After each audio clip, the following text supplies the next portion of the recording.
Welcome to the deep dive. Today we're tackling something that I think really resonates in our hyper-connected, always-on lives. La teoría del delos, or the let them go theory. hmm Forget all the endless self-help jargon for a second.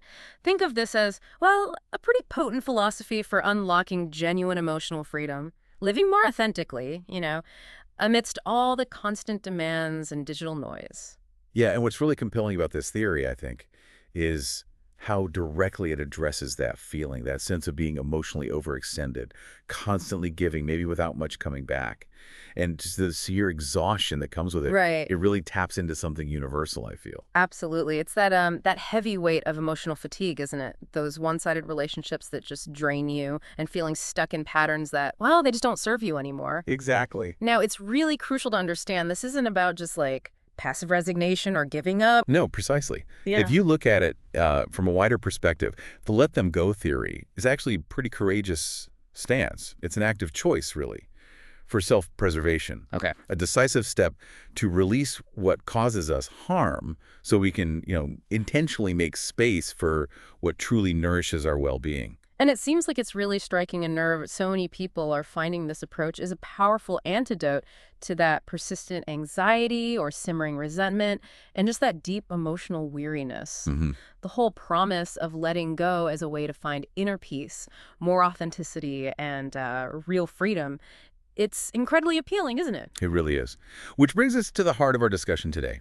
Our goal is to, well, really dissect the core principles of this let them go theory. Right. And maybe more importantly, offer some insights into how you, the listener, can practically apply these concepts to your own life for, significant improvements in your emotional health. Okay, so let's dive in. What are the fundamental aims here? What kind of transformation is this philosophy actually seeking? Well, at its core, the theory has several objectives that are kind of intertwined.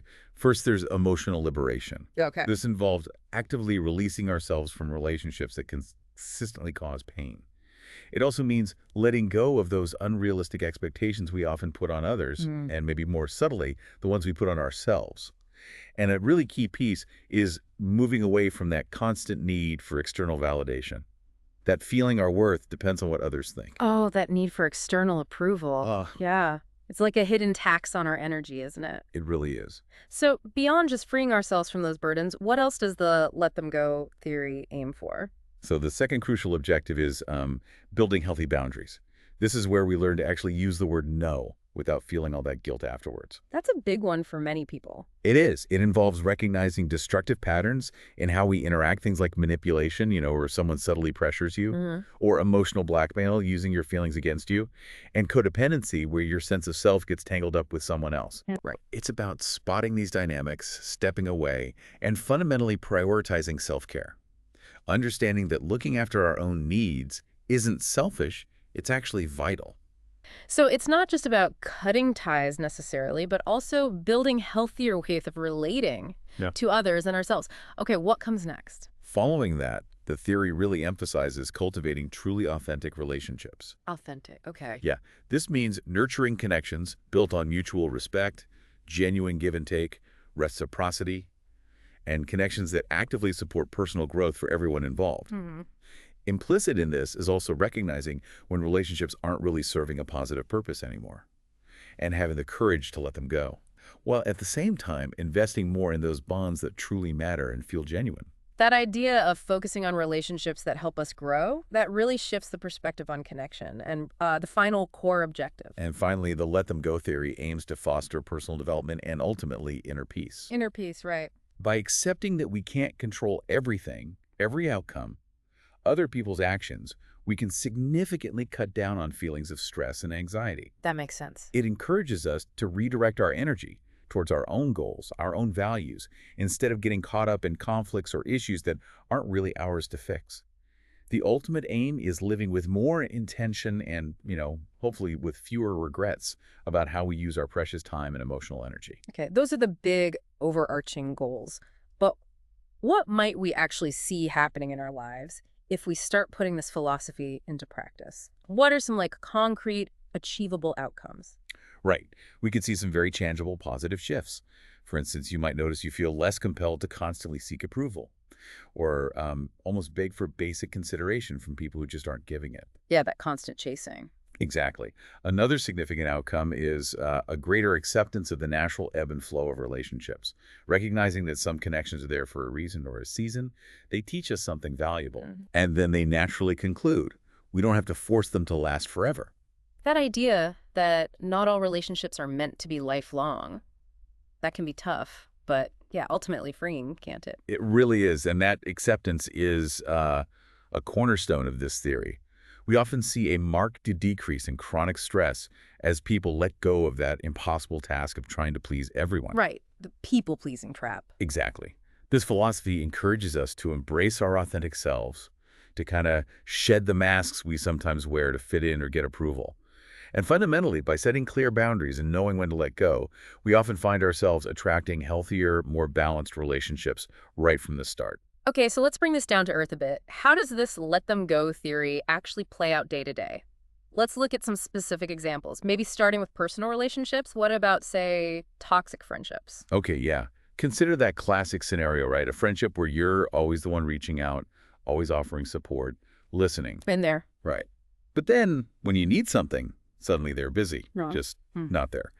The Deschalot's approach here basically says true friendship is shown through actions, through consistency, mutual support. Not pleaded for. Exactly. You shouldn't feel like you have to constantly plead for someone to act like a real friend. That definitely resonates.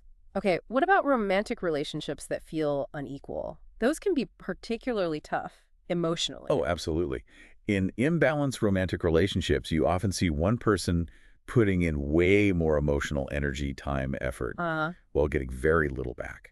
And there might be this tendency to make excuses for the other person's indifference, clinging to that hope of maybe they'll change. Yeah, the potential trap. Right.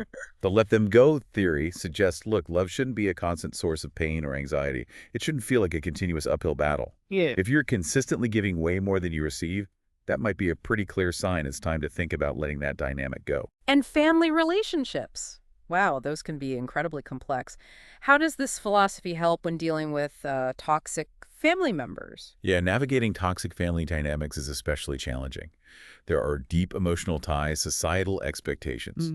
These situations often involve recurring patterns, maybe constant criticism, manipulation, or someone using guilt to control you when you try to set a boundary. The Deschalot's solution here might involve creating some emotional distance as a way to protect yourself. So distance is self-preservation. Exactly. It's really essential to recognize that prioritizing your own mental and emotional well-being isn't selfish in these cases. Sometimes it's simply a necessary act of survival. These are tough scenarios, but yeah, so relatable for many. Let's shift gears a bit to the work environment. How can we apply this let them go thinking in our professional lives? Okay, work. In, say, exploitative workplaces, you might find yourself constantly facing bigger workloads, more demands, but with no real acknowledgement or appreciation for your efforts. Sounds familiar. Right. The let them go principle here encourages you to, well, reevaluate just how much you're overextending yourself for an organization that maybe sees you more as a resource than a person. Oof. Yeah. It's about recognizing your own professional worth and not letting yourself be consistently taken for granted.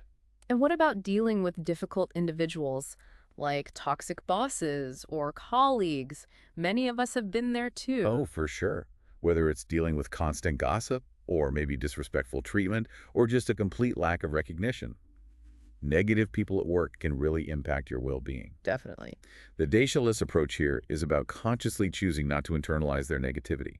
Focus on doing your job well, professionally, but actively work to stop their toxicity from eroding your self-esteem or spilling over into other parts of your life. So like building an internal boundary. Exactly. Setting clear professional boundaries, not engaging in their drama. That's key. That makes a lot of sense, protecting your own space even at work. Now let's think about how this theory applies more inwardly, to our own personal growth and how we see ourselves. Right. When it comes to personal growth, so many of us struggle with unrealistic expectations we set for ourselves. Guilty. Yeah. We might constantly beat ourselves up for not being perfect or for not hitting goals fast enough.